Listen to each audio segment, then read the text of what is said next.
Friends back to Bhavani lifestyle. நேற்று நைட்டில் 10 kilo அரிசி வாங்கினேன் ஃப்ரெண்ட்ஸ். வாங்கிட்டு மற்ற ஜாமான் எடுத்துகிட்டு இந்த அரிசியை வந்து வீட்டுக்கு கொண்டு போகிறக்க மறந்துட்டு மூட்டையில் கட்டி வச்சுட்டு போனோன்னா அதில் இப்போ குட்டி குட்டி குட்டி எறும்பு நிறைய வந்துட்டு பின்ன இது மாதிரி கருப்பு வண்டாக வந்துட்டு என்னடா செய்ய அப்படின்னு சொல்லி இப்படி நம்ம வீட்டுக்கு கொண்டு போனால் வீடெல்லாம் வம்பாயிரம் சொன்னோட பக்கத்து கிடக்கிற சொன்னார். அதில் வாங்கி கிராம்பு போடுங்க எல்லாம் போயிடணும்.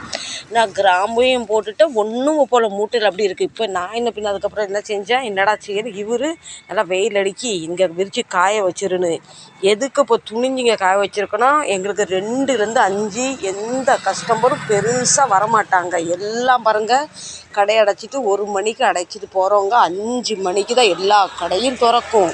எல்லார் வீட்டில் உள்ளவங்க தூங்குவாங்க. நானும் எங்கள் ஃப்ரூட்காரர் மட்டும்தான் உட்காந்துருக்கோம். அதில் கஸ்டமரும் வரமாட்டாங்க. அதனால் நம்ம வந்து இந்த அரிசி இப்படி காய வச்சிடலாம். பின்ன 5 மணிக்கு மேலே கஸ்டமர் வர ஆரம்பிப்பாங்க. பின்ன இந்த டேபிளில் வேலை பார்க்குற தூசி எல்லாம் விழும். அதனால் இப்போ மணி வந்து 4 ஆகுது. இன்னும் ஒரு 1 மணி நேரம் இது எவ்வளோ பூச்சி போகுதுன்னு பார்க்கலாம். அதனால் நான் எப்போவுமே இந்த ஜாமானுக்கு காவலுக்காக உட்காந்துருப்பேன். இன்றைக்கி நம்ம அரிசிக்காக உட்காந்தாச்சு. மறந்துட்டேன் ஃப்ரெண்ட்ஸ், மற்ற பொருள்லாம் எடுத்தேன் பார்த்தீங்களா. அரிசி மூட்டை எடுக்க மறந்துட்டேன். இது 10 கிலோ வாங்கினேன்னு சொன்னேன் பார்த்தீங்களா, அந்த அரிசி தான். இப்போ இது வீட்டுக்கு நான் அப்படியே கொண்டு போய்ட்டேன்னா என் வீட்டில் காய வைக்கிறதுக்கு இடம் ஒன்றும் இல்லை. பால்கனியில் போடலைன்னா எங்கள் விஸ்கி பால்கனியில் கிடப்பாளா, அவள் அரிசியை ஆக்கிடுவா. பின்ன வீட்டுக்குள்ளே பால்கனியில் மழை தண்ணி வெயில் போடக்கூட ஃபுல்லாக பேக் பண்ணி வச்சாலும் வெயில் வராது உள்ளே.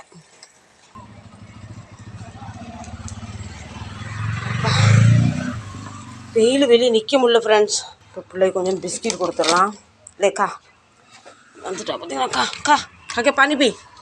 இப்போ நான் மோஸ்ட்லி நீங்கள் சொன்ன மாதிரி வந்து பார்லேஜி வாங்கிறது இல்லை. இந்த மாதிரி பிரிட்டானியா தான் வாங்கி கொடுக்கும் பிள்ளைங்களுக்கு. ஒருத்தவங்க சொல்லிங்க பார்லேஜி கொடுக்காதீங்கம்மா ரொம்ப இனிப்புன்னு. முந்திலாம் ஃப்ரெண்ட்ஸ் நாங்கள் இட்லிக்கு தனியாக அரிசி வாங்குவோம், பிரியாணி அரிசி வாங்குவோம், சாப்பாடு அரிசி வாங்குவோம்.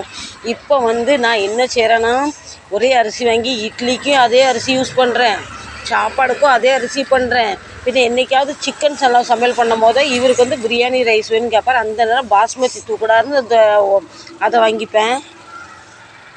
முந்தி எப்படின்னா சின்ன பையனுக்கு பிடிச்சா பெரிய பையனுக்கு பிடிக்காது, பெரிய பையனுக்கு பிடிச்சா பேத்தியாவுக்கு பிடிக்காதுன்னு பார்த்து செய்வேன். இப்போ வந்து அந்த மாதிரி சூழ்நிலை ஏதோ நான் செஞ்சு கொடுக்க ஏதோ சாப்பிட்றாரு. இது நான் இட்லிக்கும் யூஸ் பண்ணிப்பேன், சாப்பாடுக்கும் யூஸ் பண்ணிப்பேன். சிக்கன் பண்ணும் போது மட்டும் பாஸ்மதி ரைஸ் வாங்கிப்பேன், பாஸ்மதி தூக்கடா. இப்போ எனக்கு இங்கே நிற்கவே முடியல. வாங்க கொஞ்ச நேரம் போய் கோயில் பக்கத்தில் உட்காரலாம். உட்காந்தா தான் அந்த புறா வந்து நிறைய வந்துருக்கு. இதுங்களா மேலே இப்படி புறா வந்து உட்காந்து நிறைய வந்து அந்த அரிசி கொத்திட்டு போயிடுது. நான் வந்தோடனே தங்க பிள்ளை முன்னாடி ஓடி வந்துட்டா. இன்னொரு மேட்ரு ஃப்ரெண்ட்ஸ், இந்த கோயிலில் வந்து ஒரு 4-5 மாதத்துக்கு முன்னே வந்து யாரோ வந்து இந்த 2 பெல் கலாண்டுட்டு போயிட்டாங்க, மணி கலாண்டுட்டு போயிட்டாங்க. அப்போத்துலேருந்து எங்கள் கடை ஓனர் ரொம்ப ஸ்ட்ரிக்டாக நீ மத்தியான நேரத்தில் பார்த்துக்கணும் நாங்கள் சொன்னால் லாக் பண்ணுங்கன்னா அவர் லாக் பண்ணுறதுல யாராவது சாமி கும்பிட வரும்போது சாவி அடிக்கடி தேட வேண்டாம்னு லாக் பண்ணாரு. இதுவும் நான் வந்து தினம் பார்த்துக்கிறேன். நான் என் பின்னாடியே கோயிலுக்கு என் தங்க பிள்ளையும் வந்துட்டா பாருங்கள். வாங்க கொஞ்ச நேரம் ஒரு சேரில் உட்காந்துடலாம். இப்படி தான் என்னோட அப்டேட். இப்படி தான் நான் தினம் மத்தியானம் 2லேருந்து 5 வரைக்கும் என் பிள்ளைங்க கூட பாதுகாப்பாக இருப்பேன். அரிசி விவரம் இப்படி இருக்குது. இது எப்போ முடியும் ஆகாது ஃப்ரெண்ட்ஸ். நேற்று நான் வாங்கும் போது கடையில் அரிசி நல்லா இருந்தது. மூட்டை கட்டி கடையில் வச்சுட்டு மறந்துட்டு போயிட்டேன்னா நான் நினச்சேன் இவர் எடுத்துருப்பார், இவர் 2 நடந்து 2 பேரும் மறந்துட்டு போயிட்டோம். காலையில் வந்து பார்த்தா ஒரே எறும்பு, ஒரே குட்டி குட்டி குட்டி பூச்சி. எறும்போட கொண்டு போய் டப்பாவில் தட்டினா என்ன ஆகும், அதனால காய வச்சாச்சு. நீங்களாம் அரிசி மொத்தமாக வாங்குவீங்கள சொல்லுங்கள். முந்தி வகையாக அரிசி வாங்குவோம். இப்போ வந்து நமக்கு நான் ஏதோ கையில் கிடைக்கிறத வாங்குகிறேன், கையில் கிடைக்கிறதோ செய்கிறேன், அப்படி தான் நடக்குது. நீங்களாம் சாப்பிட்டாச்சா? நானும் சாப்பிடல. பயங்கர டென்ஷனாக இருக்குது. இவங்க ஏன் இங்கே உட்காந்துருக்குன்னு கேட்காங்க.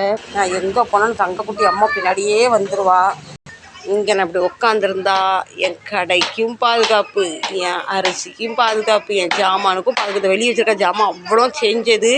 வெளியே வச்சா தான் கஸ்டமர் வந்து என் பொருளை ஏன் வெளியே வச்சுருக்கு வாங்கிட்டு போவாங்க. பல மாதமாக செஞ்சு வச்ச பொருளை இன்றைக்கி நாளைக்கு சொல்கிறாங்க. வெளியே வச்சுட்டா ஏன் வெளியே வச்சுன்னு கேட்கலாம். சொல்லணும் செஞ்சாச்சு வாங்கிட்டு போகலாம். அதுக்காக தான் அந்த 3-4 கூலரு இந்த மிக்சர் எல்லாம் ரெடி ஆகிட்டு இப்போ கடம்பையில் வெளியே வந்து உட்காந்துருக்கேன். கொஞ்சம் காற்றுலாம் சூப்பராக இருக்குது.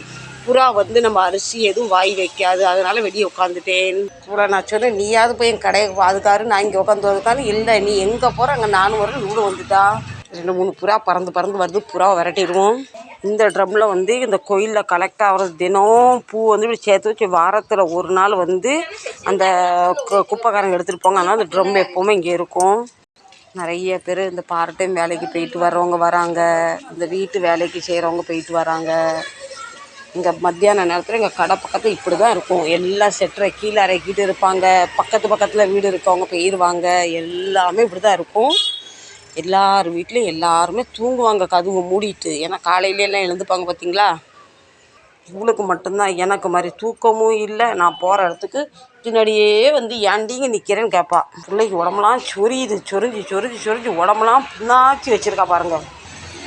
அதே மாதிரி எங்கள் ஃப்ரூட்டுக்காரருமே அவர் வீட்டுக்கு போக மாட்டார், உட்காந்துக்கிட்டே இருப்பார். காலையில் 10 மணிக்கு வந்தால் நைட்டில் 10 மணி வரைக்கும் உட்காந்துருப்பார்.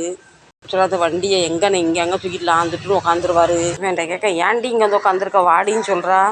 நான் இப்படி தான் என் நேரத்தை போட்டுக்கிட்டு இருக்கேன். சில நேரத்தில் இந்த நேரத்தில் எனக்கு தான் வேலை கொடுத்துட்டு போவார். வேலை இருக்குது, ஆனால் அரிசியை பாதுகாக்க முடியாதுல்ல. அவர்கிட்ட நான் சொன்னேன், ஒன்று நான் அரிசியை பாதுகாப்பேன், இல்லைன்னா வேலையை பார்ப்பேன். அவர் சொன்னேன் அரிசியை மட்டும் பாதுகாத்தா போதும், ஒரு ஆணி நீ பிடுங்க வேண்டாம்னு சொல்லிட்டு போயிட்டாரு. பகல் நேரத்தில் வண்டி ரொம்ப போகும், அதை பார்த்து தான் கிராஸ் பண்ணுவாங்கள, எவனா காலை உடச்சி போட்டு போயிடுவான். சரி ஃப்ரெண்ட்ஸ், நம்ம பூச்சியும் வண்டியெல்லாம் கொஞ்சம் குறைஞ்சிருக்கு. இன்னும் கொஞ்ச நேரம் நம்ம கோயிலில் உட்காருவோம் வெயில் இருக்கிற வரைக்கும். என்னமோ சொல்கிறா பாருங்க, கேவா சுரிஞ்சிக்கிட்டே இருக்கா. சரி ஃப்ரெண்ட்ஸ், உங்களுக்கு இந்த வீடியோ பிடிச்சிருந்தா கண்டிப்பாக சப்போர்ட் பண்ணுங்கள், லைக் பண்ணுங்கள், ஷேர் பண்ணுங்கள். மீண்டும் நல்ல பதிவு சந்திக்கிறேன். அதுவரை உங்களிடம் விடைபெறுவது உங்கள் பவானி லைஃப் ஸ்டைல். இன்றைக்கி அரிசி காய வைக்கிற வீடியோ. அரிசி எதனால் காய வச்சேன், எறும்பு எப்படி வந்தது, பூச்சி எப்படி வந்ததுன்னு ஒரு சின்ன அப்டேட். உங்கள் வீட்டில் நீங்கள் அரிசி எப்படி பாதுகாப்புன்னு சொல்லுங்கள். இந்த வீடியோ பிடிச்சிருந்தா சப்போர்ட் பண்ணுங்கள். கண்டிப்பாக பெல் பட்டன் ஆல் பண்ணிடுங்க, ஒரு லைக் பண்ணிடுங்க, சப்போர்ட் பண்ணுங்கள். மீண்டும் நல்ல பதிவு சந்திக்கிறேன். அதுவரை உங்களிடம் விடை பெறுவது உங்கள் பவானி லைஃப் ஸ்டைலும் அவளோட செல்ல குட்டி பிள்ளையும். Tata, bye bye, love you.